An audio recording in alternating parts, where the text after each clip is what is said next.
everybody. I'd like to welcome you to a special episode of the Ancient Coin Hour. We are going to take you on a journey with our good friend Josh Scott from Red Beard Relics, also Commodore's Coins, and many other places. For those of you guys who aren't familiar with Josh, Josh is the face of Red Beard Relics on Instagram, and then co-owns Commodore Coins, and is heavily into shipwreck and artifacts and coins and everything associated with. But Josh has a very interesting question to ask us that I noticed on Instagram. He has a interest in ancient coins, but is looking for help on how to buy some or look at some in an intelligent way. So we're here to help. But before we do any of that, Josh, I'd like you to spend a few minutes and tell us about your company and all the things you do. It's really important to have some crossover because I get as many requests for shipwreck coins as I do ancients. So I'm happy to connect them with somebody who really knows about it. So go ahead, Josh. Well, thank you, Dean. Appreciate you, bro. Well, yeah, I specialize in Spanish colonial and everything in between during that time period. I started branching out into a lot of the world coins from about 1500 all the way until about 1800. It's always just resonated with me the most, having those kind of stories around pirates and that history is fascinating. You start with one specific area, and when you learn you can actually own a piece of history from that time period, there's nothing quite like it. So I created Redbeard's Relics on Instagram a number of years ago, I believe 2020, in the fall of 2020. So we're coming up on like 4 years of my page. And I just started sharing the things that I loved, and slowly but surely I started building that whole page. And probably this month I should be hitting 100,000 followers. So really exciting time. Just getting to share the history, and it's less about the selling of items and trying to turn a profit. It's more about sharing history about things you probably never heard about, and that's where this all comes in for me. I'm always learning, always trying to find a new way to collect in a new area of numismatics, and you know, from there, it's branched into all the things that are beyond coins. So, what else did somebody own at the time? That goes into maps and books and swords and flintlocks and everything around that period. And so, I have to have a little of something to make it feel like I'm being able to step back in time. So, we've started a YouTube channel with myself, my father, Sean Scott, and Sean Rich of Tortuga Trading. And we have a channel called History Roundtable, and you can find us on YouTube. We do everything, pretty much kind of cover relics and coins and things of that nature. And we finally get to have a chance to do a deep dive. So from 10 minutes and longer, you get to see some pretty cool stuff that probably wouldn't see outside of a museum. So with that said, I reached out to you because I had to learn more about Celtic coins, because I, for the first time, went to a recent coin show and actually on a whim bought one, because Celt and the Celtic background, that's actually my heritage. And I figured, why not own a little piece of that history? I just had a little girl, and my wife and I just welcomed a little girl back in spring. So we both have Celtic heritage. We're like, let's get a couple coins around that. And I'm a newbie when it comes to that range, that whole realm of coins. So I was really hoping I'd be able to get a little of your time to be able to find out more, so I could actually start buying a bunch. Good.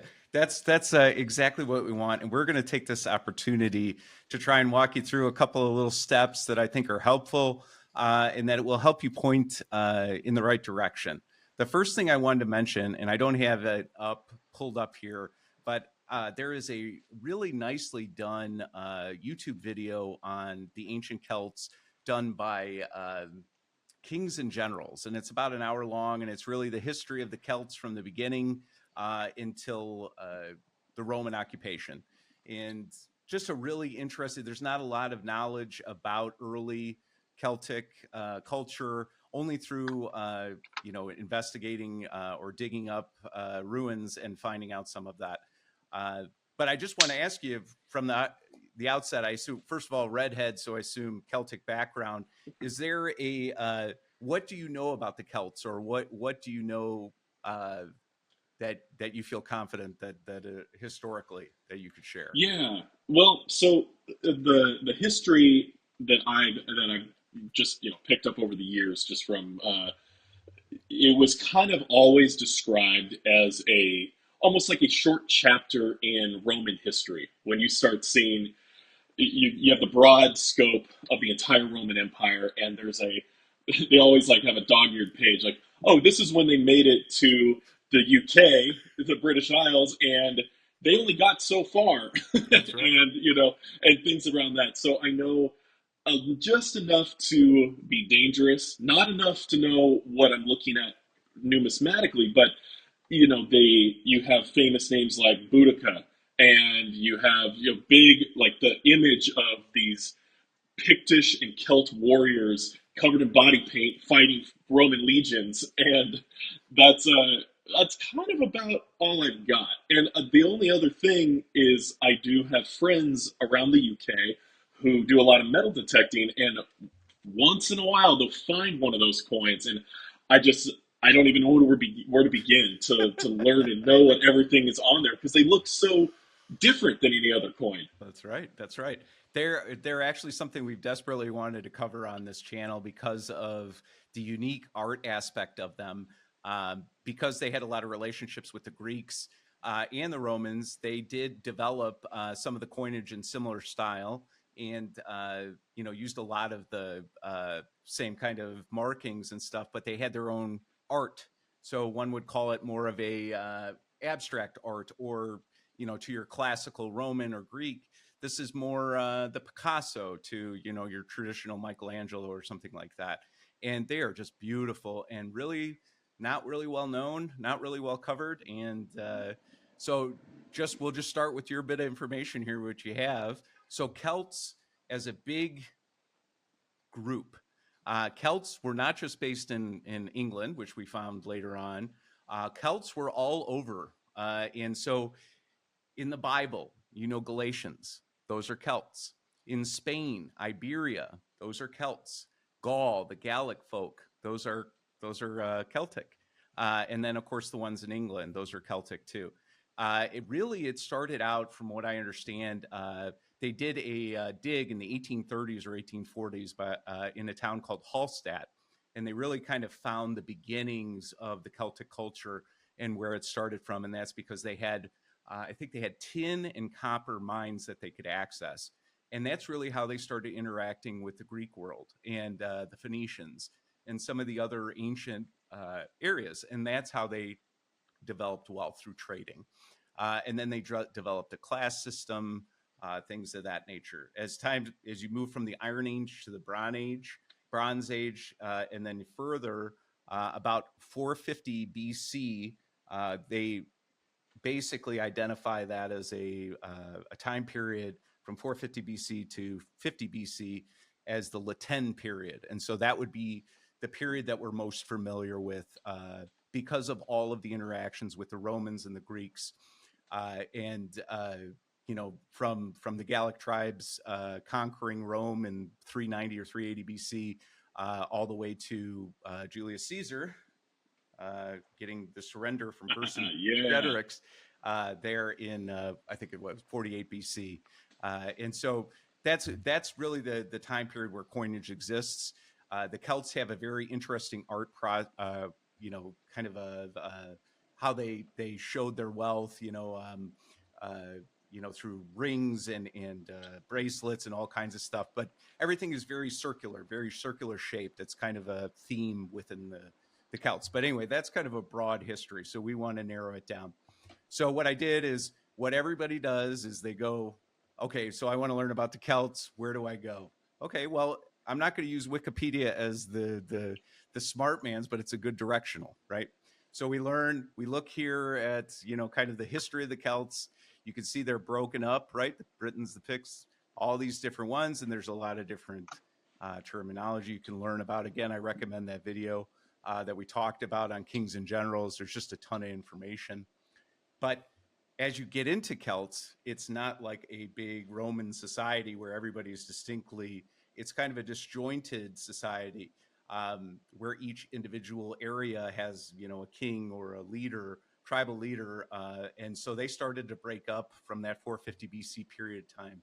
So within that, there are Celts that made coins, and then there are Celts that didn't make coins.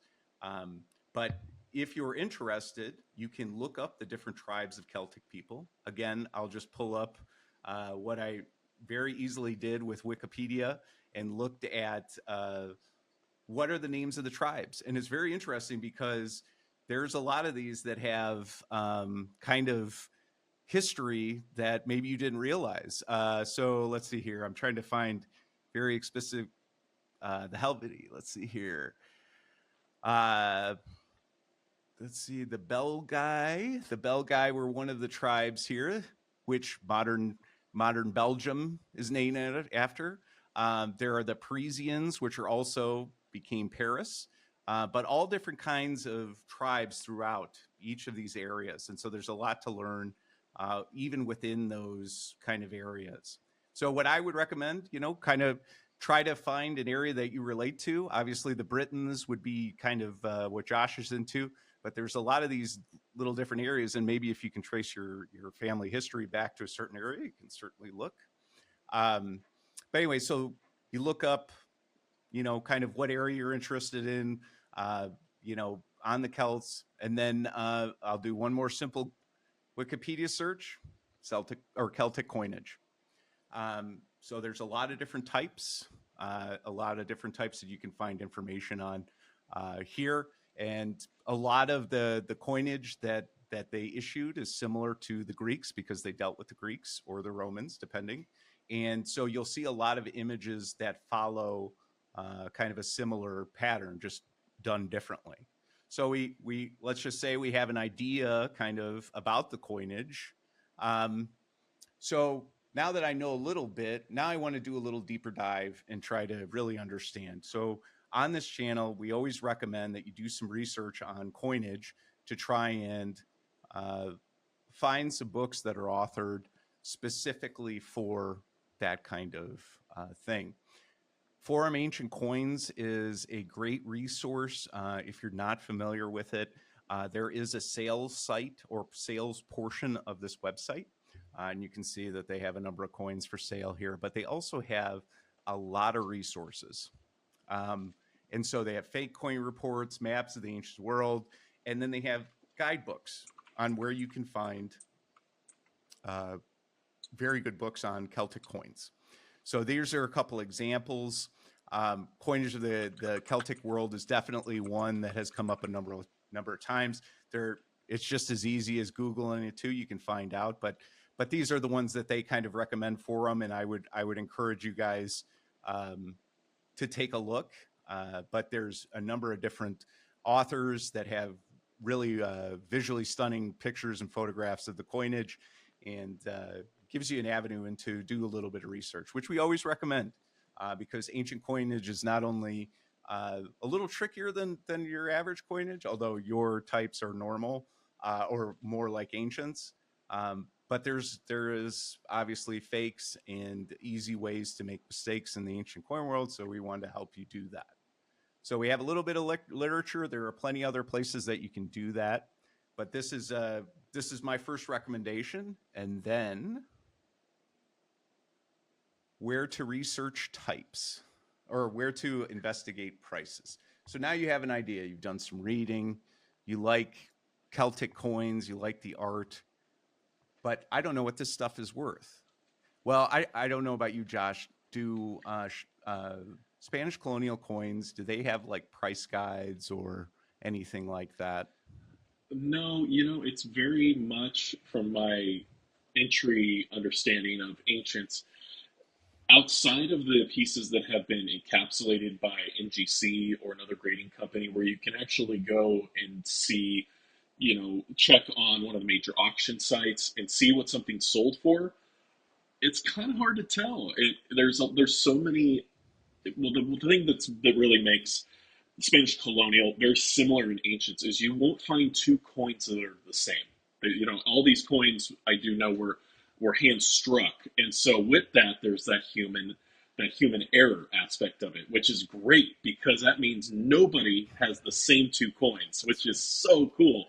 And and I love that this book I'm gonna actually probably end up picking up today because my research library at home from the area that I specialize in is extensive, and I've put thousands into books, so I know what I'm looking for. Because I made a mistake that many new people getting into numismatics do, and you buy your fair share of fakes when you're starting out, Right. and then you realize where you need to go. So this is going to help me immensely be able to kind of pinpoint not just the area that I want to collect, because my heritage is in that northern England into Scotland area, and then also Austria. So Oh, and lower like Saxony area. So interesting. that'll really help me be able to kind of pull Celtic coins from that area. That's great. I'm Yeah. excited. Oh, that's great. All right. So that worked. I'm glad and you have that in common with us. So you can't just pull a price guide off the shelf and say Celtic, it's not that easy, but, or I should say yet. But the great news is there's avenues in which you can do it. And so I have a couple of different ways that you can do this, and I'll share with you very quickly here. So within the ancient coin world, CNG is one of the main auction houses. We've interviewed people from there, but they do have a research page, and guess what, folks? It's free. And so all you have to do is go onto their website, and I'll pull that up. And I think I have to. What happened here? We'll just go to CNG coins. Sorry, I pulled up in a. Let's go to home. Okay, so you go to their homepage, research, boom. Basically, like a card catalog, all you have to do is put in a search term. We'll say Celtic. Boom. Okay, now that's a very broad search, and you're going to get a lot of different results, right? A lot of different types, a lot of different kinds. But if we were looking for a specific region, we can go back and we can search on a specific region. So we can do, how about Danubian? Let's see if that works. Maybe my spelling is wrong. Yeah, that's probably not the best. Oh, there you go. There's a Danubian, and we probably sold it. So that there's a Danubian Celt from the Danube, Germany area, and that's a take on Philip the second. And so this will give you the estimate, the sold for, and then you have to do a little bit of math to figure out what the buyer's fee is. And so you can do that for just about anything. You can do that, Alexander the Great. You can do that, I think if you type in Boudica, which would be one of yours, they don't have it. But let's see. Boudica actually there's actually coins from that era that you can buy. How about our favorite guy from Gaul, Vercingetorix. Now this is a Roman coin depicting Vercingetorix on the obverse and the celebration of the victory.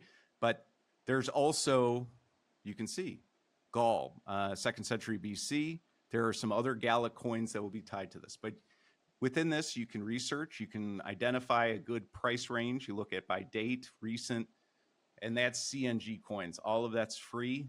And then you can also look, obviously, at their auctions coming up and see what they have going on, what's up in their next. So anyway, it's a great launching point to get a free look at what things are worth. From there are a couple other sites that are also useful. This is acsearch.info. So this is basically what I would call the next level after CNG. So CNG lists its auction results. So you basically have their history since they started doing auctions. AC Search is a conglomerate of all of the different auction houses, and that information is published to them.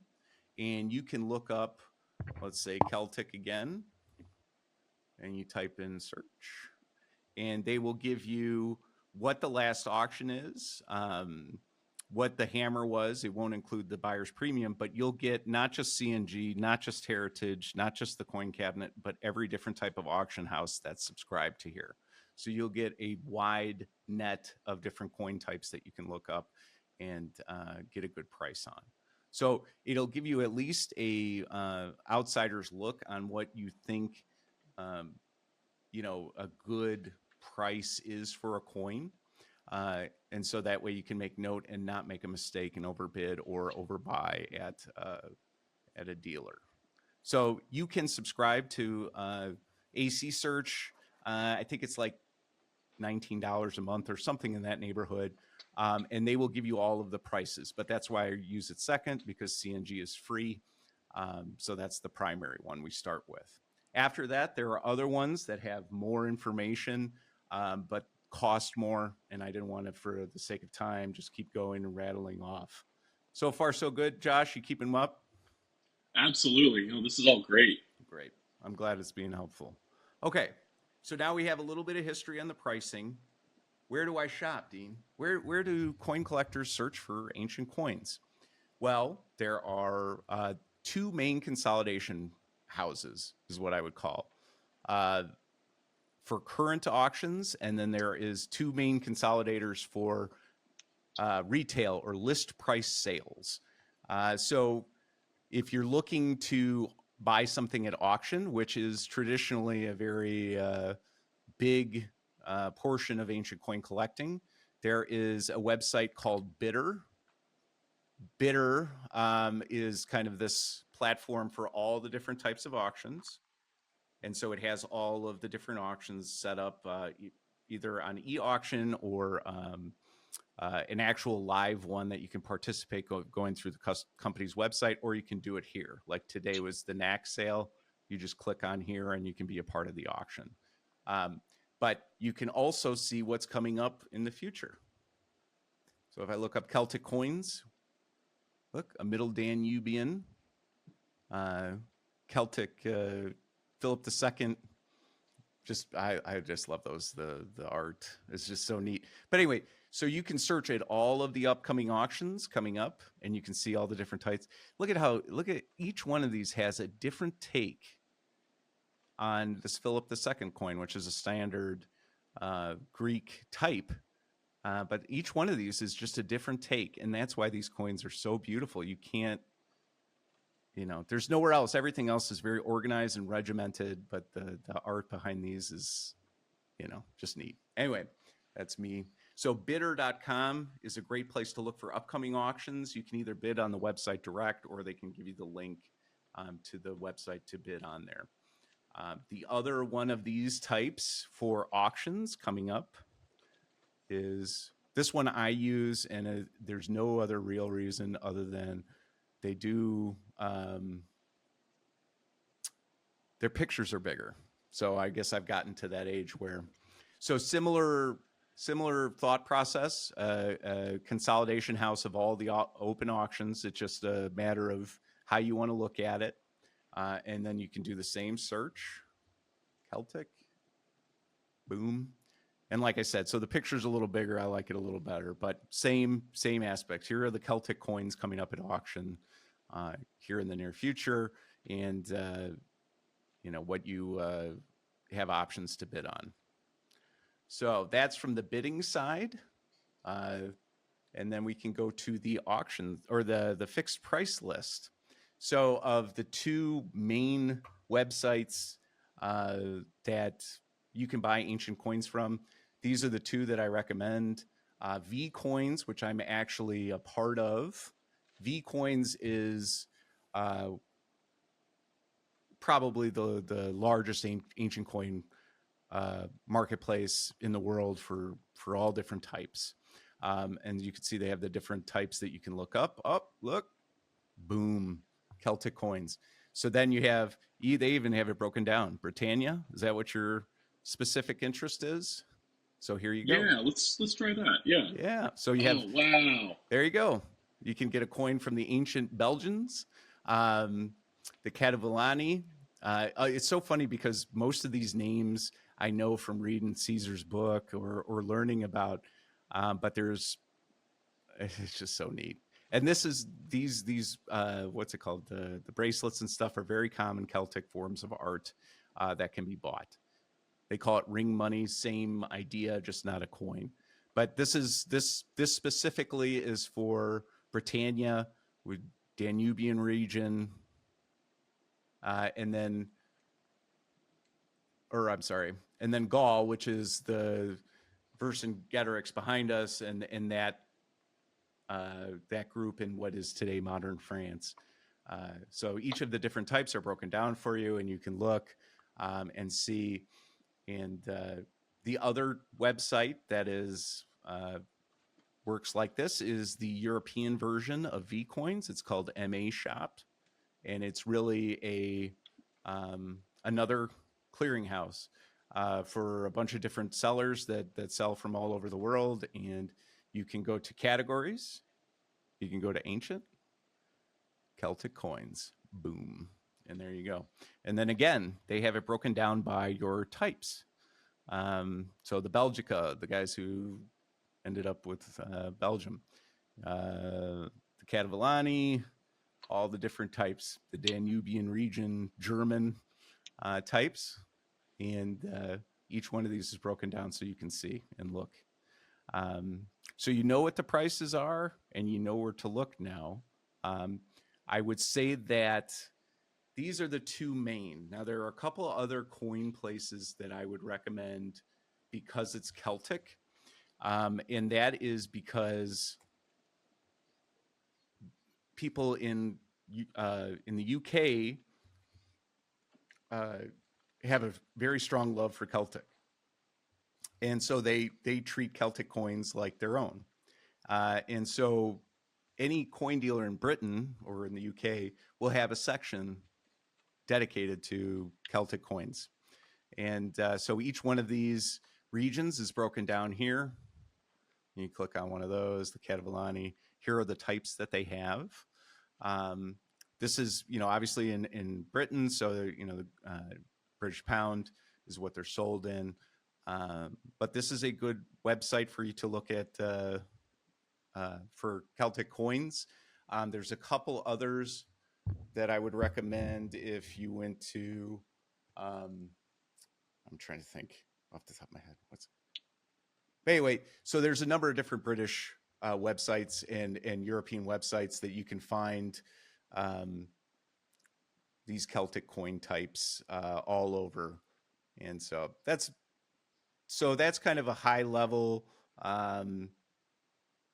look, shipwreck treasure coins. That's kind of the high level look. So with that bit of information, my friend Josh, do you feel like you have a place to go and an avenue in which you can figure out these Celtic coins? I do. You really helped fill in the extra gaps on good places to find them, because I know great places to find the stuff I already collect, but some of these other, like CNG, obviously I see them at most of the major coin shows, but I've never really delved into what they all have. And so getting to see that I can also just, outside of their auctions, I can learn about more history and just search.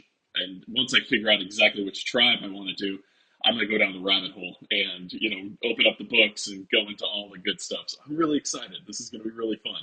Well, I'm really happy. That's, we can talk at length as you get a little bit, little more information. We don't need to drag everybody through a history lesson, but I figure, it's a big subject. I don't think people realize how big the Celts were. I think I mentioned in the book earlier in the Bible, the Galatians are Celtics, right? And that's, not far out of Syria. And so if you think about how far that is all the way to Portugal, where the Iberian Celts were, that's quite a distance. And quite frankly, they were, covered most of mainland Europe for almost, thousands of years or however long. Wow. Just a really neat piece of history. And so I'm glad that you reached out to me, and I'm glad we could help a little bit. But I look forward to you continue this interest and hopefully get a nice little portion of your webpage that's dedicated to ancients and Celts. That would be great.